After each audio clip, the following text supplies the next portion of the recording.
In the dead of night, inside one of America's most secure maximum security prisons, a single inmate carried out one of the quietest and most ingenious escapes ever attempted.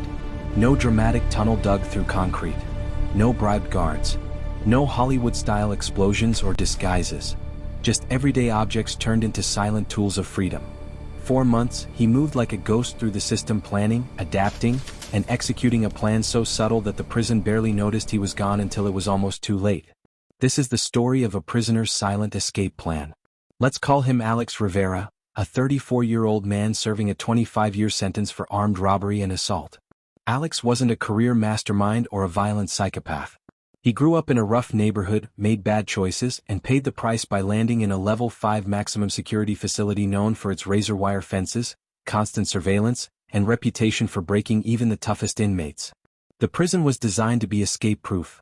Thick concrete walls, motion sensors, overlapping camera coverage, electronic cell doors, and multiple daily head counts. Escape seemed impossible.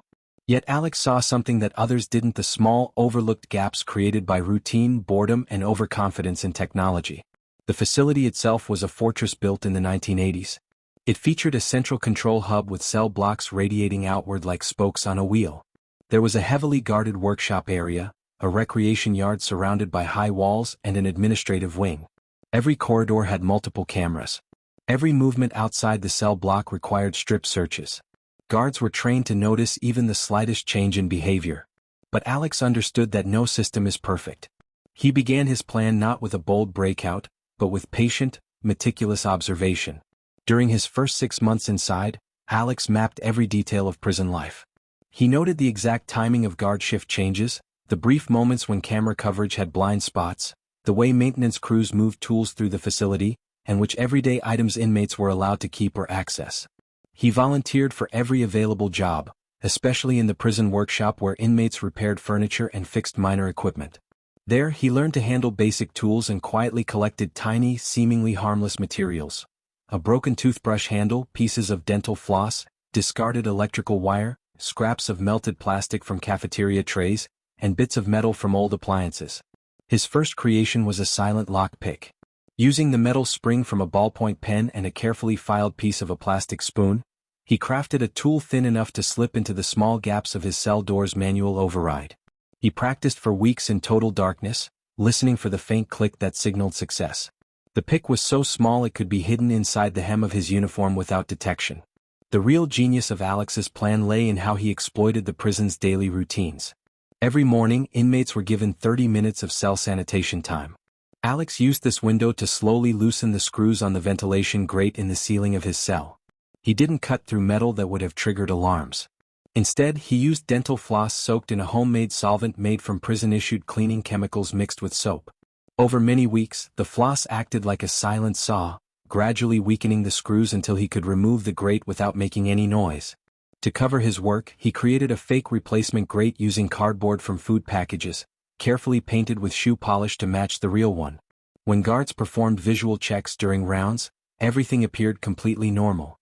Inside the ventilation shaft, Alex built a small hidden shelf using melted plastic and wire. This became his secret workshop where he could work undetected. He also worked on a clothing disguise. During laundry duty, he collected spare uniform pieces and carefully altered them into a reversible jacket that could pass as maintenance staff clothing from a distance. Using ink from pens, he created a fake ID badge on a laminated piece of a cafeteria card.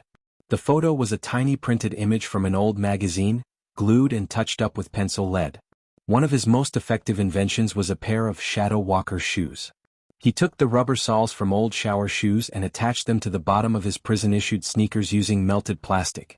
These soles muffled his footsteps almost completely. Combined with moving only during noisy periods such as meal distribution or when the prison played background radio, he could navigate corridors with almost no sound. Month after month, Alex refined every detail. He braided bedsheets into a strong but lightweight rope, dyed gray with diluted ink so it would blend with the prison walls. He tested the rope inside the ventilation shaft, lowering himself silently between levels. He mapped an exit route through rarely used maintenance tunnels that ran beneath the recreation yard. These tunnels were only inspected once a week, giving him a narrow window of opportunity. In the workshop, while sorting recycling, he collected small magnets from broken electronics. These allowed him to temporarily disable certain motion sensors by placing them near the wiring during brief, unsupervised moments. He timed every action to the second using a makeshift sundial scratched into his cell wall, synchronized with the prison's loudspeaker announcements. He even prepared for life on the outside. Alex saved portions of his meals to create a compact, calorie-dense escape pack wrapped in plastic enough energy to last 48 hours. He trained his body by practicing holding his breath and staying perfectly still inside the ventilation system for up to 20 minutes at a time. Perhaps the most important part of his plan was psychological. Alex maintained flawless behavior. He attended every program, followed every rule, and never complained. This perfect record lowered suspicion so much that when small anomalies appeared, a slightly loose grate or a missing uniform item, they were dismissed as normal wear and tear rather than signs of escape planning. After nearly 7 months of silent, patient preparation, the night finally came. During a scheduled maintenance power flicker, Alex removed the ventilation grate, slipped into the shaft, and began his journey. He moved using his shadow walker shoes, staying completely silent.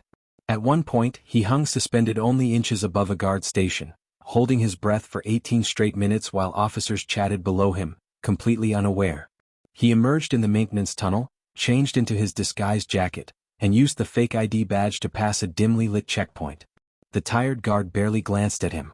Alex then crawled under a delivery truck parked near the loading dock and secured himself to the undercarriage with wire. At 4:17 a.m., the truck rolled out of the prison gates. Alex rode silently for 12 miles until the vehicle stopped at a warehouse. He dropped off undetected and disappeared into the surrounding woods. For 3 days, Alex successfully evaded capture. He moved only at night, used streams to mask his scent from tracking dogs, and survived on his packed food and foraged berries. But no maximum security prison lets an inmate disappear quietly. A routine inventory finally revealed the modified ventilation grate. Alarms sounded across the facility. A massive manhunt was launched. Helicopters, roadblocks, and K9 units swept the area. On the 4th day, exhausted, hungry, and cold, Alex was spotted near a rural highway. He tried one final silent move, slipping into a drainage ditch, but a tracking dog caught his scent. Officers moved in quickly. There was no dramatic fight. Alex raised his hands and surrendered peacefully.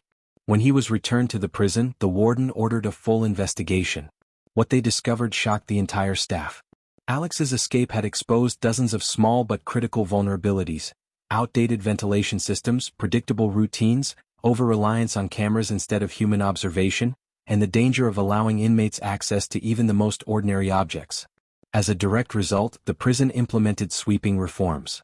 They introduced tighter inventory controls on everyday items, more frequent inspections of ventilation grates and ducts, random sensor tests, and improved training for guards on recognizing subtle behavioral patterns that could signal escape planning. Alex received additional years added to his sentence, but his case became a textbook example used in correctional officer training programs across the country. Prison designers and administrators studied how one determined individual could turn toothbrushes, bedsheets, dental floss, and patience into tools capable of challenging even the most secure facility. This silent escape plan serves as a powerful reminder that the most dangerous escapes are rarely loud or violent. They are patient, intelligent, and nearly invisible until it is too late.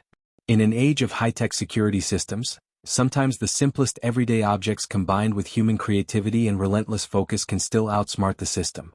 Alex Rivera's months of careful, silent preparation didn't just test the security of one prison. They tested the limits of human ingenuity under extreme pressure and confinement. In the end, the system adapted and became stronger, but the story remains a sobering warning. Never underestimate a mind that refuses to accept that it is permanently caged. The line between containment and complacency is thinner than most people realize. What would you have done differently if you were in his position? Could a similar silent plan succeed in today's even more advanced prisons? These are the questions that continue to challenge prison administrators and security experts around the world. Thank you for listening to the story of one of the most patient and ingenious silent escape plans ever attempted. If you found this account fascinating, consider sharing your thoughts in the comments below. What other prison stories or escape cases would you like to hear about next?